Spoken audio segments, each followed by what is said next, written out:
ഞാനാ അതങ്ങോട്ട് അടിയേർത്ത് വെട്ടിവിട്. എത്ര വട്ടം പറഞ്ഞ് ഏ ഏ.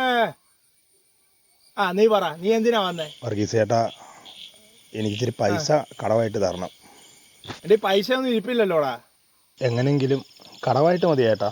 കടമായിട്ടോ? കടമായിട്ട് പൈസ തരാനില്ല. വല്ല പണയുരുപ്പടി കൊണ്ടുവാ. മാലയോ മോതിരവോ വളയോ കമ്മലോ അങ്ങനെ എന്തേലും കൊണ്ടേ കൊണ്ടുവാ, പൈസ തരാം. പണയുരുപ്പടിയായിട്ട് തരാനൊന്നും ഇല്ല ചേട്ടാ, അതുകൊണ്ടാ. നിന്റെ കൊച്ചിന്റെ കാതയിൽ ഒരു കമ്മല് കിടപ്പില്ലേ, അത് കൊണ്ടുവാ, അതിനുള്ള തരാം.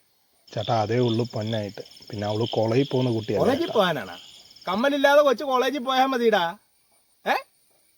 അങ്ങനെ ഇപ്പൊ എന്റെ പൈസക്ക് നിന്റെ കൊച്ചു പഠിക്കണ്ട. അയ്യോടാ, അതല്ല, നിന്റെ ഒക്കെ കൊച്ചു പഠിച്ചിട്ട് എന്നാ നേടാനാ? കളക്ടർ ആവാനാ? അവനവന്റെ നിലയ്ക്കും വിലയ്ക്കും ചേർന്നതേ ആവാവുള്ളു, മനസ്സിലായ? 18 വയസ്സ് കഴിഞ്ഞില്ലേ?